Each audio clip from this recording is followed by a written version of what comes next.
Hi sa inyong lahat, mga idol o kababayan kong Bisaya. Nandito na naman ako para mag-share sa inyo ng video. At ang tatalakayin na naman natin ngayon na video, ang part spiritual. Ngayon ay pusong hiram. Yan po ang part spiritual natin ngayon kasi yan ang gusto kong i-ano. Kasi daming nagsasabi sa akin bakit yung content ko bakit puro part spiritual. Kasi alam niyo mga idol, totoo lang, hindi lang naman talaga ito yung content ko eh. Kaya sa ngayon kasi ako lang po muna ang mag-isa, kaya yung kino-content ko part spiritual muna. Ito, tsaka yung sinasabi ko totoo naman po ito eh. Totoo naman po ito sinasabi ko. Hindi po ako gumagawa. Kaya sa video ito, itong pusong hiram part spiritual, napakahaba po ito. Kaya ito yung pagtatapikan natin ngayon. At saka ito kasi napakahaba po, napakahaba talagang kwento na to. Kaya gagamit tayo ng episode. Itong ano na to, ito yung una episode. Gagamit tayo ng episode para matapos tong kwento na to. Saka pag maputol man ito, yung idudugtong naman ito yung ibang episode naman, pero magadugtong ko yung sa kwento para hindi po maging mahaba yung video natin. Kaya kung maputol man ito, abangan nyo na lang din yung susunod na episode sa pusong hiram part spiritual. Panoorin nyo po ito mga idol, mga ma'am sir dyan, mga kababayan kong Bisaya, kasi ito po totoo po ito. At saka yung kwento talagang napakaganda ito. Kaya gusto ko rin itong i-share sa inyo, ikwento, i-vlog, kasi ako po sa pagkatao ko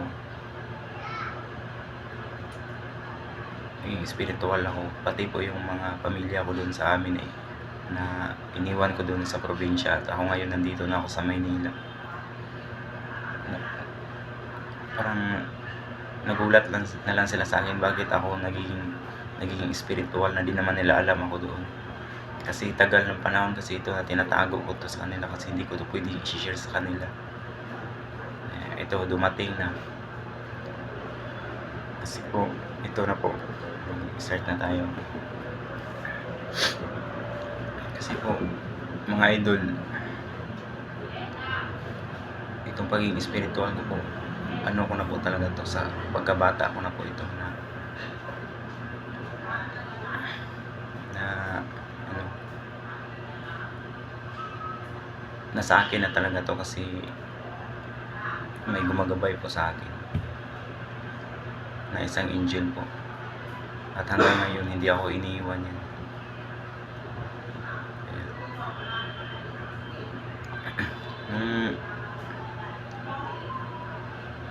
Pagkabata ko po, matagal ko na po yung alam yung mga mangyayari.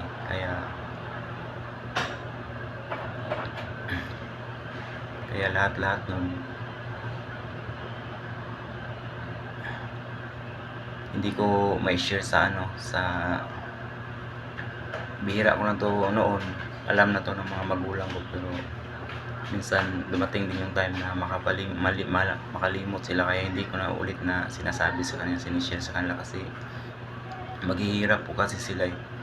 Sa bawat na sasabihin ko, po sila, may mga mangyayari po sa kanila, kasi magkakasakit sila, na hindi yun lang basta-basta na magkakasakit sila. Grabe talaga. Kaya, pero pinapaalam ko rin sa kanila yung bawat isa, kaya nangyari sa kanila noon, magkakasakit sila. Grabe talaga, lahat. Pero napaalam ko din ito sa kanila, mga kapatid ko, kaya para hindi sila makapagsisi kahit papaano noon. Kaya ngayon, alam nyo mga idol, noon pa man, babanggitin ko na lang din, isali ko na lang din ito sa inyo, yung mga manggagamot, kasi alam po nila yan. Alam po nila yan. Pero wala po akong sasabihin kung sinong mga pangalan ng mga manggagamot. Marami po yun sila. Marami. Mayroon kasali na nga yung pinakamahusay dito nga manggagamot dito sa Pilipinas. Pero pinakamagaling at sikat, pero hindi ko na sasabihin sa inyo kung ano mang pangalan niya. Nasa inyo na yun kung hulaan niyo kung sino man yun. Kaya noon pa man, nung bata pa ako, sila lahat kasi nagpapakita na po yan sila sa akin, kinakausap nila ako, at hanggang ngayon, well, spiritual ako, hindi ko yan nakakalimutan talaga. Kung gustuhin ko lang, dami silang ginawa sa akin, kinakausap ko, pinakiusapan nila ako, intindi na sa panahon na darating, hiramin nila yung puso ko. Pero napakahirap intindihin, no? Hiramin nila yung puso ko. Hindi lang yun na isa nga yung magagamot, ha. Napakaano ko yun. Marami sila, pero hindi doon sa amin. Pag yun, mga malayong lugar din sila. Ganun. Malayo. Napakahirap intindihin nyo, pero ito panoorin nyo para maintindihan nyo. Hiramin yung puso ko. Alam kasi nila yung puso ko, no? Maganda yung puso ko, kasi yung puso ko lang ang may kakayahan na magamit nila, magagawa.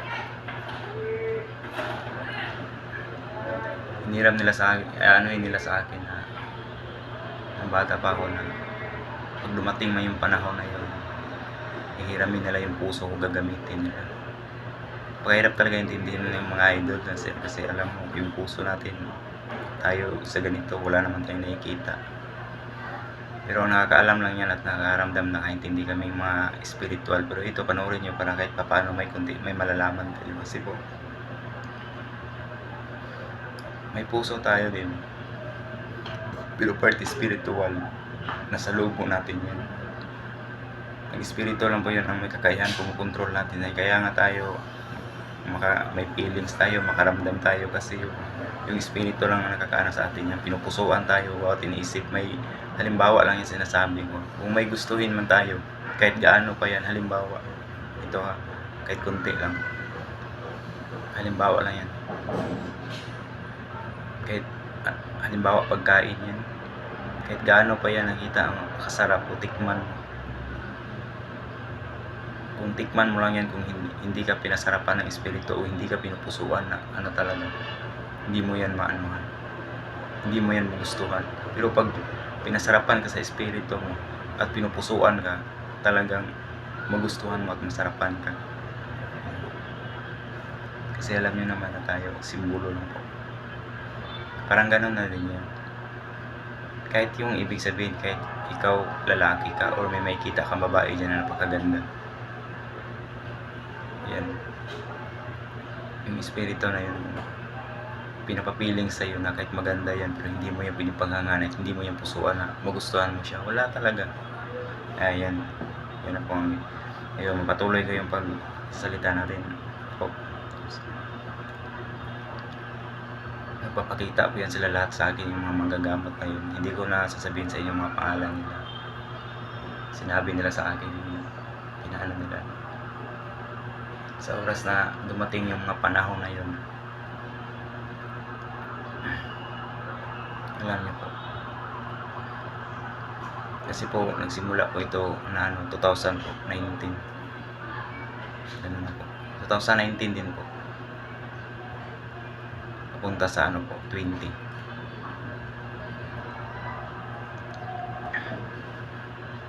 Kasi po, bawat noon pumunta sila, hindi alam yung lahat ng mga pamilya ko, ng kapatid. Ako lang yung kinakausap nila.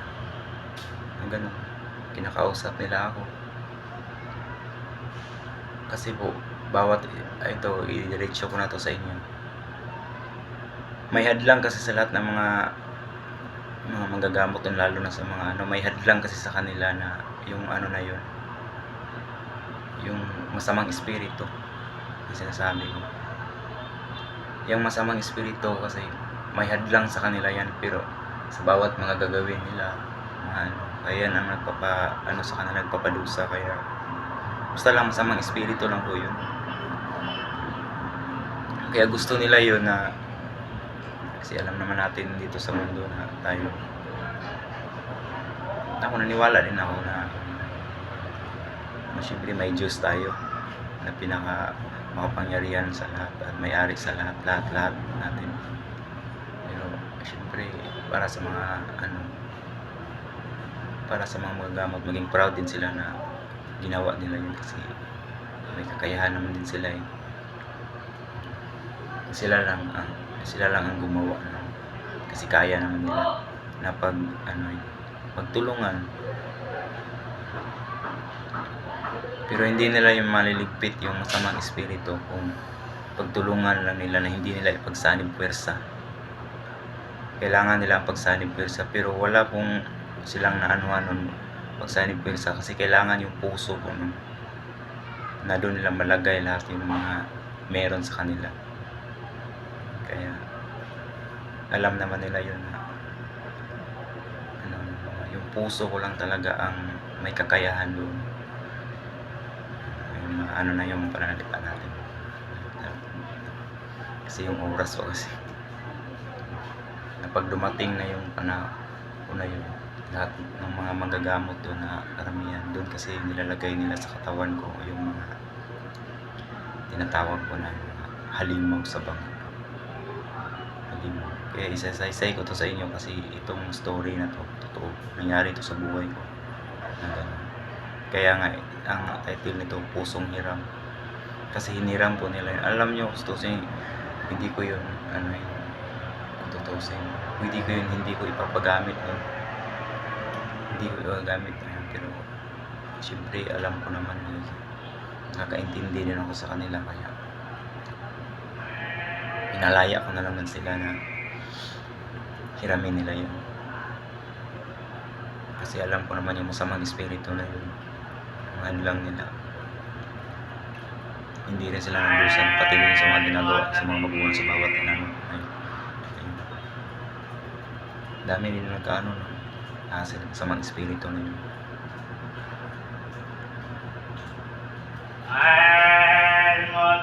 At saka ito, yan kasi maniwala, kasi may kwento ako sa inyo na yan na parang kunting love story na yan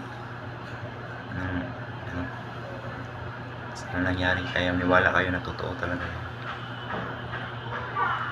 Kaya ako minsan nagpo-post din ako ng ganyan magandang story sa post, pero ito ko na po to, sasabihin, maririnig nyo na po sa bibig ko na sinasabi ko, kaya mas maganda ito.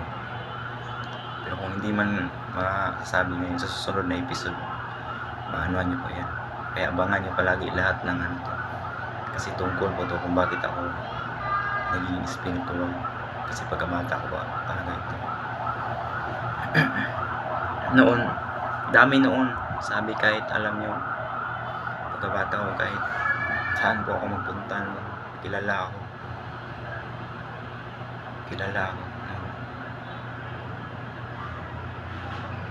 ng mga na yun. And then dami, hindi ko na sabihin yung mga manggagamot na pinakausap nila ako sa darating na may mga iba mga gamot na lahat ng mga kakayahan nila, mga alaga nila, ilalagay nila lahat sa katawan ko, yung mga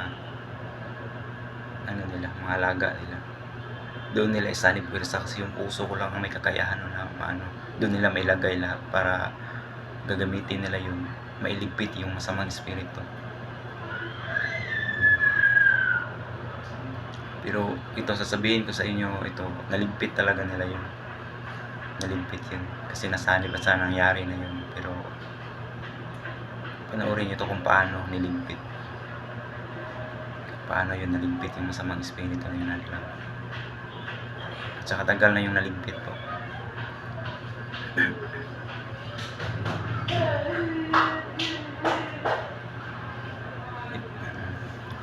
Tagal na po yung naligpit.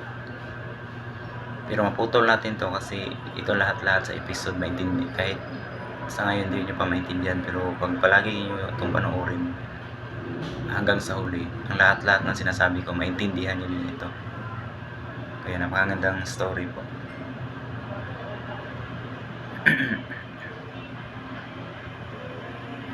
Kaya alam nyo, sabihin ko to sa inyo, isa lang ang manggagamot na i-anuhin ko sa inyo. Magandang hindi yung napakasikat yun. Pero dami na yan sila, isa lang ang sabihin ko. Alam mo noon, mga idol, nung bata pa lang ako, may share ako sa inyo na may kunting love story. Pero dahil baka magulat yung mga moment ko noon, hindi na lang natin siya sasabihin kung sino ang pangalan nun. Kasi baka kasi tagal na, kasi napalimutan na yun sila, nakalimot. Pero simple, kahit napalimutan sila sa nangyari, hindi nila ako nakakalimutan yung itsura ko, yung pangalan ko. Hindi nila yung nakakalimutan. Kaya ibahin na lang yung pangalan na yun, kung sino yung mga babae na yun. Kasi ka-moment ko po yun. Totoo lang yan. Magandang story po yun ito. Alam nyo, dahil yung masaya yung magagamot na yun, sa pumayag ako na gamitin nila yun puso ko sa pagdating ng na yun. Nag-effort siya na yung babae, magandang babae. Alam nyo, yung magandang babae na sinasabi ko, nakamit ko po yun sa personal. Po yun siya, dati na po siya nag-showbiz. Dati na yun siya nag-showbiz din.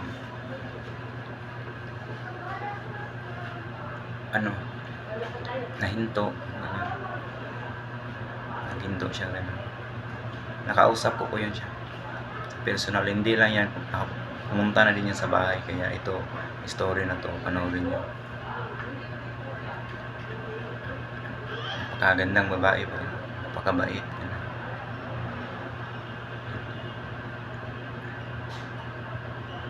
Yan na lang natin na yung babae na yun, yung apelido ng Gonzales ang apelido ng sinasabi kong dati na po nag-showbiz. Apelido lang po yun. Then itong babaeng ka-moment ko, ibahin natin yun, kasi iba po yun. Ka-moment ko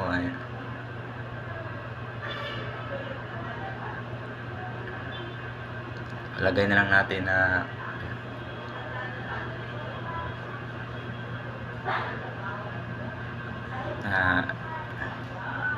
Joyce na lang, kasi maganda po pangalan na din yun. Pero hindi yung Joyce, hindi yung Joyce.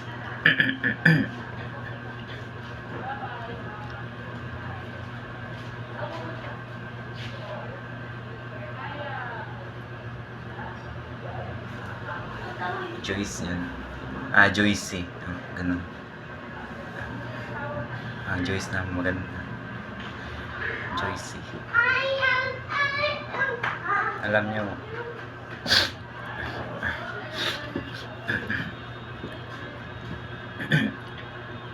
nung huli, kasi alam ko naman po yun, mga idol, Madam Sir. Kasi po ako, hindi lang po ito sa nung una na pinapanaginip sa akin na 10 beses. Ito, malinaw na po sa inyo lahat na simula sa pagkabata ko, pinapanaginip sa akin ito na napakahalagang panaginip din yun sa akin. Pero ang nagpapanaginip po yun sa akin ng isang angel po, ang angel. Angel po yun na gumagabay po sa akin. Napakaliwanag na panaginip na ako. Tusin parang sabihin mo na ayaw mo na, pwede. Kahit napakahirap o may kasayahan, nalampasan mo yung lahat ng natapos na yun sa huli. So sabi mo na, sana ganun na lang palagi. Kaso pagising mo, panaginip lang pala ang lahat. Totoo talaga, parang ganito. Kasi iba-iba yung panaginip, may malabo, may malinaw. Minsan nga, parang naginip ka. Tapos pagising mo, wala na. Wala ka naman kung ano yung panaginip. Pero basta lang naisip mo na naginip ka. Ganun. Napakaliwanag po yan ang panaginip. At saka yung panaginip po yun, continuous po yun. Halimbawa, isang panaginip ito ha, mga idols din. Panaginip yun, isang gabi talaga yan sa pagtulog mo. Panaginip ka talaga lahat-lahat. Mangyayari sa buhay mo. Nagsimula ka. Yung panaginip na yun, hanggang maliwanag yung araw sa pagising mo, doon mapuputol ang isip mo. Grabe ang panaginip, hindi mo talaga makakalimutan lahat. Pero akalain mo gusto mo. Sa susunod na gabi na naman, kasi 3 days, 3 gabi po yun, sunod-sunod. Akalain mo yung naputol doon, continue yun. Sa pangalawang gabi na naman, continuous yun. Ganun. Buong gabi talaga, mananaginip ka talaga lahat nun. Tapos doon, pag pangalawang gabi, pagising mo naman sa mga alas, mapuputol din naman yun. So, naisip mo lang na kailan kaya ito matatapos? Kasi 2 gabi ganun pa rin. So, mamaya mananaginip na naman. Kaya mananaginip ka naman ulit. Kaya matapos mo yung lahat, makikita mo yung lahat na ang panaginip na yun. Kaya ang dami na sa akin, kasi may share ko ito na yung panaginip na yun, na isa yung vision do sa buhay ko na yun ang mangyayari talaga na pinapakita sa akin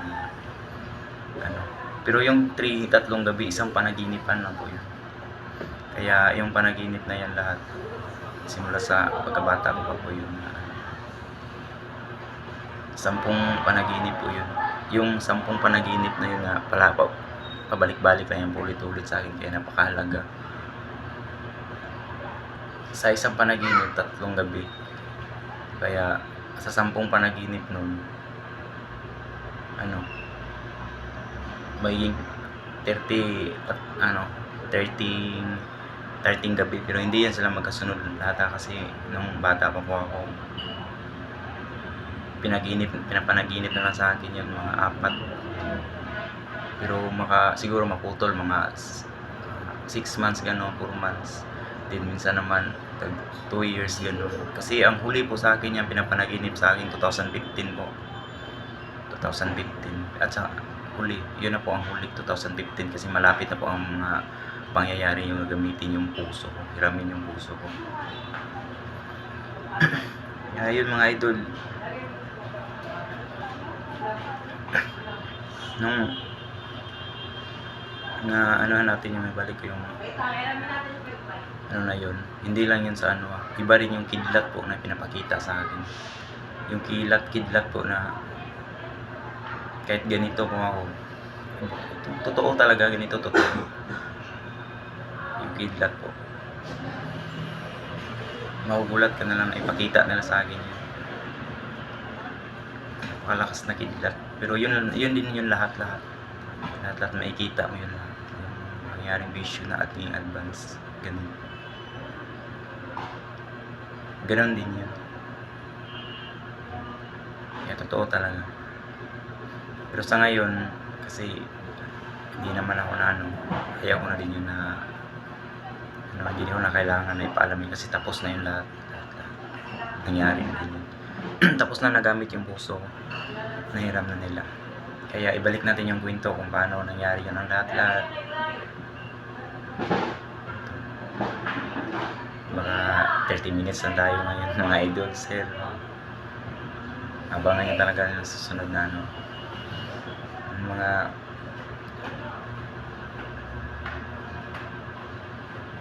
idol. Kasi alam ko naman talaga mga idol na yung mangyayari talaga nung nung darating na kasal ng 2012 po ng kapatid kong babae. Alam mo po nga yung sinasabi kong Gonzales na apelido na pumunta po yun dun sa bahay namin na dati na pong nag-showbiz. Kasi kasali po yun sa lahat ng panaginip ko at sa lahat-lahat na pinapakita sa akin at sa ganun. Alam niyo po, ito gamit ako sa inyo para maniwala kayo. Ako isa akong spiritual na may gumagabay sa akin at para wala na kayong matatanong sa akin kung bakit puro spiritual lang pa kinukontent ko. Kasi sa totoo lang mga idol, naghanap ako na maging kalab team ko talaga. Kasi iba yung gusto ko na makukontent na gusto ko talaga kasi mahilig ko ako, gusto ko pa talaga yun. Gusto ko pong mag love story po. Kasi dami po yan sa puso ko at sa isipan ko na gawin pero hindi ko magagawa kung ako lang mag-isa. Kaya ayun, sa ngayon pa naghihintay lang po ako. Baka ipagkaloob din yan sa akin. Sa ilang mga araw baka may makikilala po ako na babae na susuporta sa akin sa lahat-lahat. Para naman yung nararamdaman ko yung puso ko. Palabas ko ito kasi doon po ako masaya. Dami. Ayun mga idol. Nangyari na yun. Sa parating pa lang po 2008 po. Parating pa lang po yung kasal kapatid kong kasi nangyari po yung 2012. Ilang taon pa po pero pinagandaan ko po yun. Alam niyo mga idol, naging spiritual ako at humingi ako sa gabay ko kong angel inutusan ko po siya at alam naman yun ng mga gamot kung saan yung makikita kasi ayaw ko pong humanap doon sa malapit sa amin. Gusto kong malayo.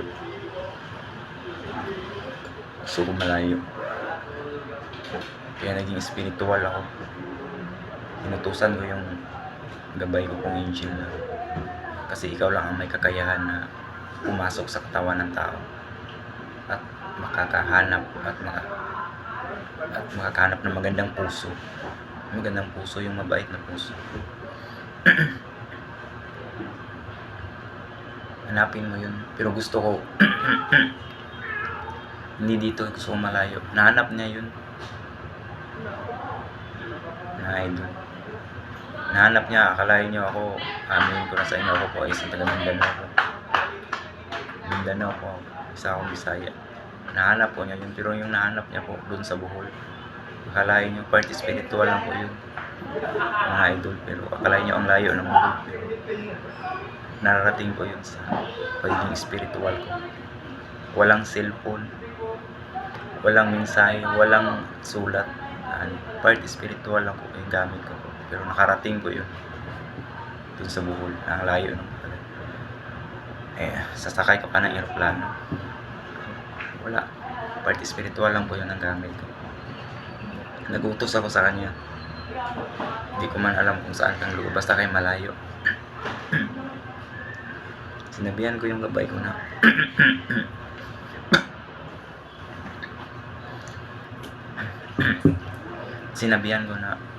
maghanap ka ng mabuti yung puso yung babae. Magandang puso, mabait, ganun, makaunawa. Kasi sa tulang ang kabutihan kasi natin nasa puso kasi nasa laman na talaga ng puso natin.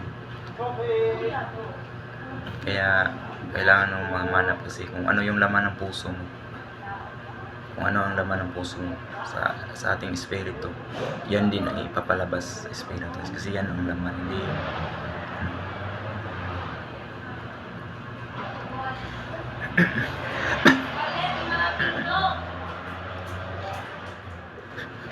ay mga idol. Umalis yung angel na gabay ko po. Umalis po yun. Naghanap po yun siya ng babae. Naghanap siya ng babae. At doon siya nakakahanap po sa doon sa Bohol. malayo na. Pero okay lang yun. Kasi ang sabi ko kung humanap ka ng, ang sabi ko sa Angel, humanap ka ng magandang puso, mabait. Yung babae talaga, napakabait. Ganun. At gusto ko magpaiba para walang halimbawa lang, walang inggitan, walang ano, para gusto ko magpaiba na ano talaga, may maibang konti, kasi gusto ko yun na may ganun din siya na yung babae mahanap ko. Tapos, ang sadya ko talaga yung moment, parang konting love story, ganun. Para wala makapagsisi, gusto ko hanapin mo yun, yung puso niya, yung laman sa puso niya na may laman na gusto mag-artista, ganun. Gusto mag-artista. Pero hindi yun artista, nasa puso lang niya na may laman na ganun. Nahanap niya yun. Nung pagkatapos ng mga idol, sabi, siyempre yung nahanap niya, wala namang kaalam-alam yun kasi hindi naman niya nakikita yung angel na inuutos ko. Kasi spirito lang po yun. Siyempre nalalaman niya sa ano inuutos ko kasi pumasok ko yun doon sa babae. Tinignan niya yun, nakikita niya yun lahat.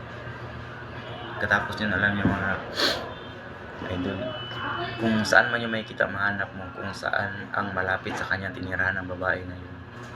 Kung sino yun ang malalapit sa kanya ng mga manggagamot, doon puntahan mo din yung manggagamot, kasi ang manggagamot na yun, alam din niya yun lahat kung ano yung mga ginagawa ko, mga pag-utos ko, mga plano na yun, alam din niya lahat ng manggagamot kasi sila po yun nila, nag-giya pa yun sila na alam nila yun. Pagkatapos nun, kasi ano din yan sila, mga spiritual din yan sila, sabihan mo kung ano man yung nahanap mo, yung babae na yun, papahulaan yun. Yun sabi ko sa angel na yun, papahulaan sa mga gamot na puntahan mo din yun. Ang babaeng mapili mo, mahanap kung saan siya nakatira, papahulaan mo yung babae para maniwala siya, hulaan mo yung past niya, manangyari, at saka pa hindi lang past, yung mangyayari pa ulit para maniwala siya, ganun. Siyempre maniwala talaga kasi nangyari lahat yan sa kanya, kasi papahulaan yun. Pagkatapos yung hulaan, yung ano, papahulaan naman siya, hindi naman niya kilala ng babae nun, hindi naman ako kilala noon eh, kaya papahulaan niya na itong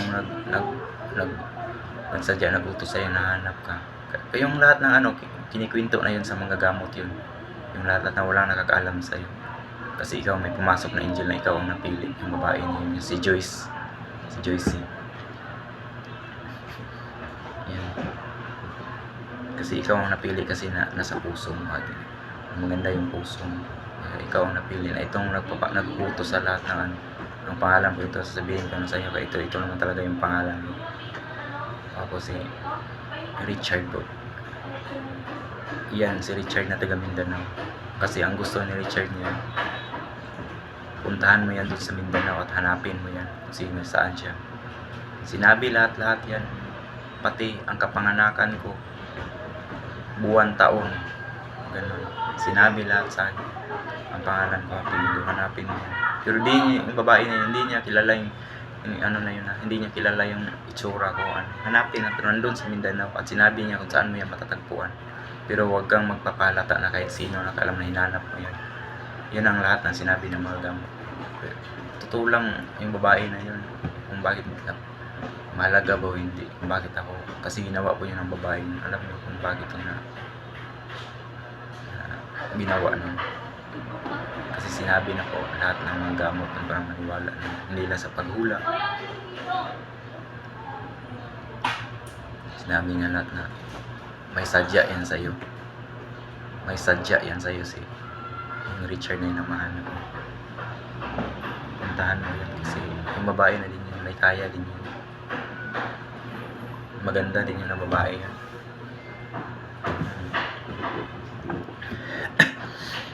Pero yung babae na yun na hinahanap ko, wala akong feelings sa kanya. Wala akong feelings na gusto yun na ano yun, na kung dating na anuhin ko man siya, jowain, ganun, wala. Gusto ko lang siya gusto ko lang. Ganun. Kasi may sadya ako doon sa kanya. At ito, panoorin niyo para maintindihan niyo talaga.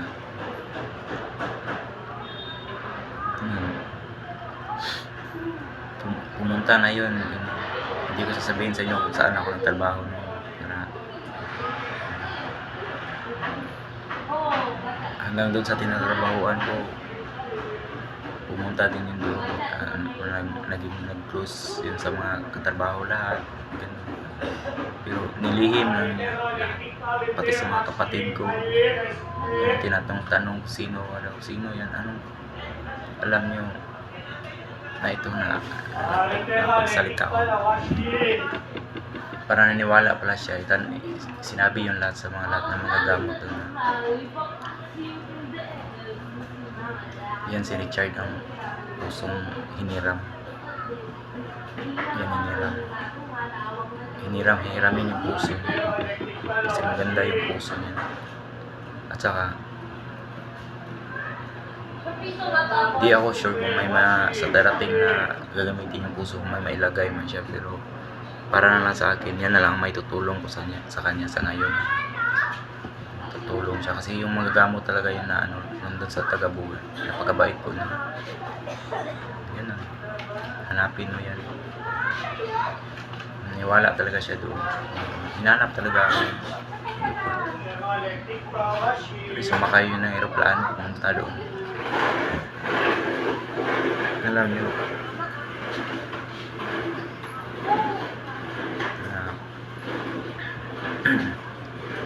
na idol yung nangyari na yun, yung babae na yun, nung nalaman talaga niya ito, kasi may kwento ko sa inyo lahat, pero may kasi sana maintindihan nyo na may dito na hindi ko talaga sa inyo na ikwento talaga.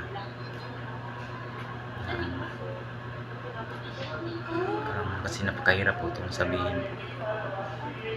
Napakahirap, baka hindi nyo na po maintindihan kasi napakalalim na po ito. At napakalawak at napakalalim, kaya hindi ko na lang isasabi yung kasi nung nakita ako ng biniro ko yung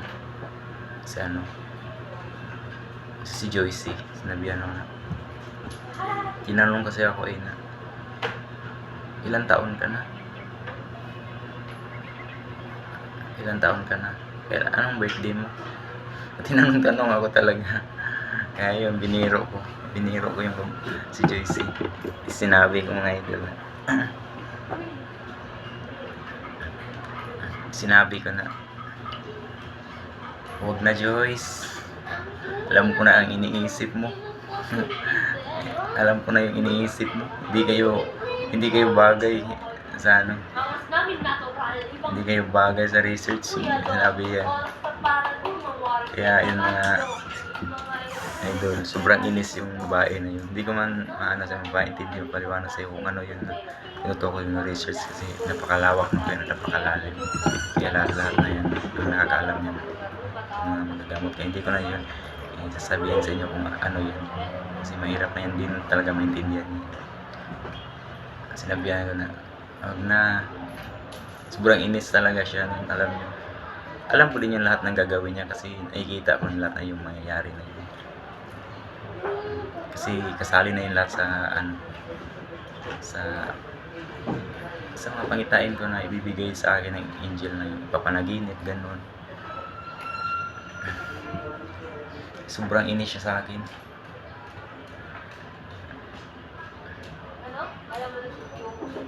Pakisag.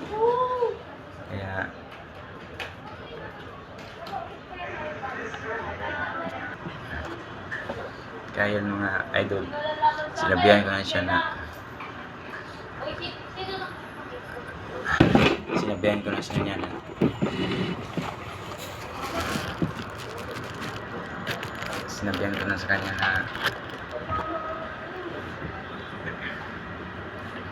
yung Rishi sinasabi ko,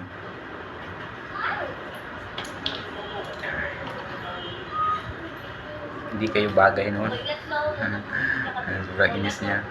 Sabi ko,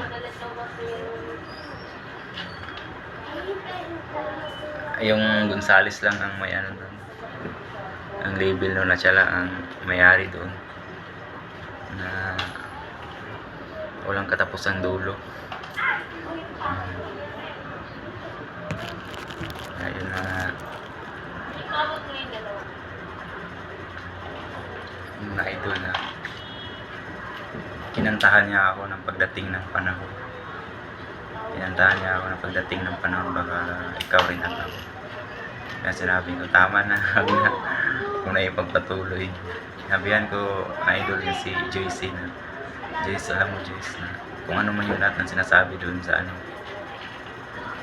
sa'yo nang manggagamot doon. Naniwala kasi napakalayo natin, pero Bisaya ang sa pananalita namin noon na. Pero marunong yun si Joyce na magtagalog. Kaya nga, yan na napili ko na sadya yun kasi marunong siya magtagalog. Kasi yun din ang utos ko sa Angel na inutusan ko na yung marunong magtagalog. Ayun si Joyce. Kinantahan ako din.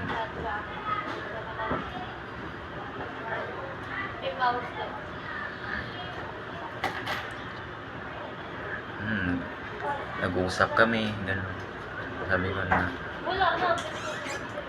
pa-drama talaga, dramatic talaga ako na sabi ko papalayain din kita, pero hanggang moment lang tayo ang pwede natin gawin. At saka gusto ko kung mangyari man tayo, mag-moment tayo, gusto ko wala nakakaalam at saka walang bastusan. Doon sa tinatrabahuan ko, hindi ko na lang sabihin sa inyo kung ano nga kasi hindi po ako na ano na gusto ko wala nang ma-issue kung saan yun doon sa amin. Mga makikita itong vlog na to kasi harap-harapan nakikilala po ako, nakikita yung itsura ko, ganun. Tago na lang yun ano yung lugar natin na trabahuan ko, pero totoo lahat yun. Ayun mga idol, sabi ko wala lang bastusan kasi sa oras na gumawa ka ng mga bastos, putol yung moment natin. Kaya yan na may bigay ko sa iyo, kaya gusto ko gawin natin yun kasi ito lahat maging ano na lang to, memories na kasi dadaan na to, dadaan na po ito, dadaan. Pero sinabi ko na sa kanya at naintindihan na niya kung ano yung totoong sadya ko talaga sa kanya kasi habang nag-moment po kami, gusto ko na naging masaya. Totoo, naging masaya ako kay Joyce nung panahon kasi napakabait talaga niya. Grabe moment namin, katuwaan, kasayahan, parang nandun sa love story talaga na yung sa mga palabas sa TV, mga ganun. Ibang iba talaga na walang nakakaalam kundi kami lang kasi alam niyo mga idol kung may makakaalam, daming ano ay kasi ayaw ko kung yung may masasaktan kasi ganun ko ako pag once sa isang babae na may halimbawa maganda tapos daming gusto ganun tapos nakikita parang pinaparaya ako sa iba ganun. Lalo na yung babae na may iba yung ano sa kanya sa'yo pagtingin ng konti nag-iba na hayaan ko na yun, hayaan ko na yun, focus ako sa sarili ko din gano'n na naman anong magagawin. Kaya sabi ko sa kanya, huwag mong ipapaalam kahit sino kasi ayaw kong may masaktan. Kasi yung babae na yun, si Joyce, nung dumating, dami talaga, halos lahat ng mga katrabaho ko nagkakagusto sa kanya kasi maganda po yun. Ang ano yun, maganda siya. Mayamanin talaga na ano, makikita nyo sa kanya. Ganun. Kasi sinabi ko sa kanya, alam nyo mga idol, sa kanya mga idol,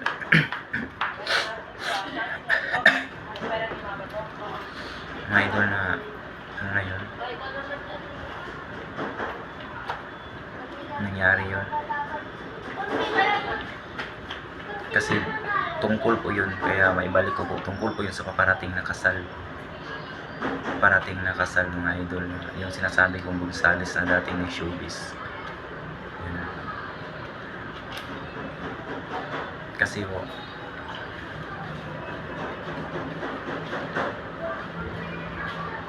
pupunta po yun dun sa kasal sa kapatid kong babae, punta po yun sa kasal at yun ang pagpunta sa kasal ng babae na yun Hindi ko na sasabihin sa inyo kung paano yung pumunta doon. Siyempre, yung sabihin ko sa atin ngayon sa mga panahon, may pira din yung babae na yun.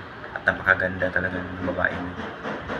Kaya tayo mga simpleng tao lang, kaya natin maka-afford na pumunta ng Maynila o ibang bansa. Tapos sila nandito ngayon sa lugar sa amin. Sa Pilipinas. Kaya na pumunta kung saan ako nakatira, no? Kung saan ganun.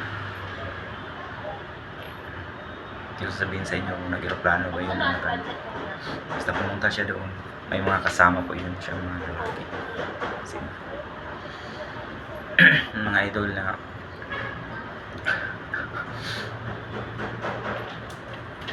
alam mo na yun, Joyce, na kung ano yung sadya ko sa'yo.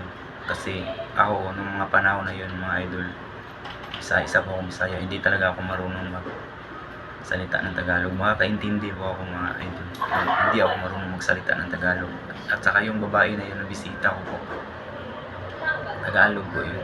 Hindi yun hindi siya unti lang yung Bisaya na naiintindihan ko. At saka hindi siya marunong din talaga magsalita ng gano'n. Pero ako, syempre, makaintindi ako ng Tagalog. Kung mag-Tagalog mo ako, syempre, parang maano kahit ngayon nga. Parang maano pa ako. Kaya bago ko magsalita noon, isipin ko pa talaga. Kaya nagpatulong ako noon kay Joyce kasi marunong ko yun siya mag-Tagalog at saka Bisaya. At yun ang sadya ko sa kanya kung bakit ko yun ginawa. Nag-spiritual ako, inutos at doon sa malayo ako naghanap noon. Kaya napagandang story, no? Kaya totoo talaga ang mangyayari na yun. Kung bakit ko ako naging spiritual. Kasi noon pa po yun. Ngayon si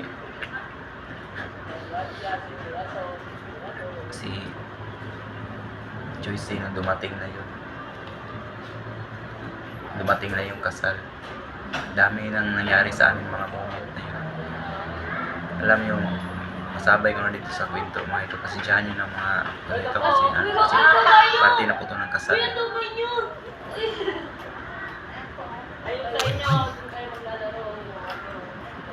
Alam nyo mga idol na may isa akong kaibigan nung nag-moment kami. Palagay na lang natin na sa ano kasi ito sa tagal ng panahon na to nakalimot na talaga to na nangyari.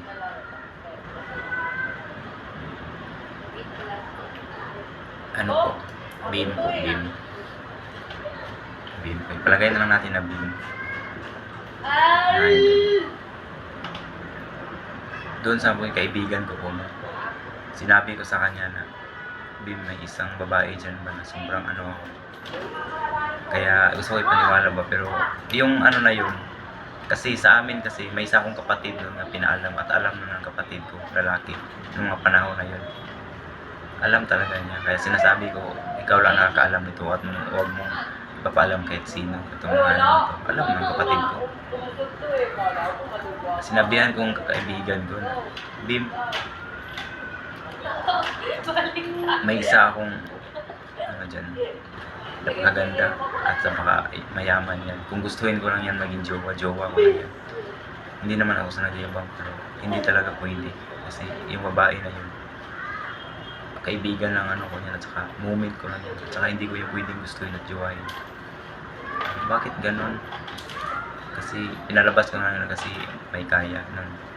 Sabi niya sa akin, bakit ganon? Ang ano mo naman, ang kupal mo naman. Napaka wala sa ano yan. Wala sa yaman o hirap yan. Ganon yan. Babae nang may gusto sa'yo.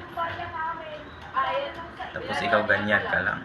Samantalahin mo na yung pagkakataon na gano'n. Hindi ako gano'n. Pero mahirap i-share sa'yo kung bakit. Kasi nung mga kaibigan ko nung hindi nila alam na ako ay isang spiritual pala. May sikreto ako. Pero yung spiritual ko nung alam nyo ng kapatid ko. Isa lang kapatid ang sinabihan ko. Kaya nakakaintindi yung kapatid mo kasi alam mo po may sinishare kasi ako sa kanya na hindi lang sinasabi. May sinishare kasi ako sa kanya na pinapakita ko sa kanya. Sa pangitao niya na pumapasok sa katawan niya. Kaya naintindihan niya yun. Ganun. Nakikita yun sa kapatid ko kaya Intindihan ng kapatid ko. Ganun ako. Hayaan mo, patuloy ka manalita mga kaibigan. Hayaan mo, para maintindihan mo kasi mahirap i-share kung bakit ano ko lang yun. Kaibigan ko. Hayaan mo sa darating na kasal, may ipapakita ako sa iyo. Ipapakita ko lang sa iyo. Sa darating na kasal ng kapatid ko, punta ka, tingnan mo, may babae akong lalapitan. Napakagandang babae, nakaputi, nakakulay puti lahat, nakapalda lang yan. Matangkad na babae. Kausapin ko yan din. Magsilik ako ng kanta sa 2 Kids, 2 kanta music.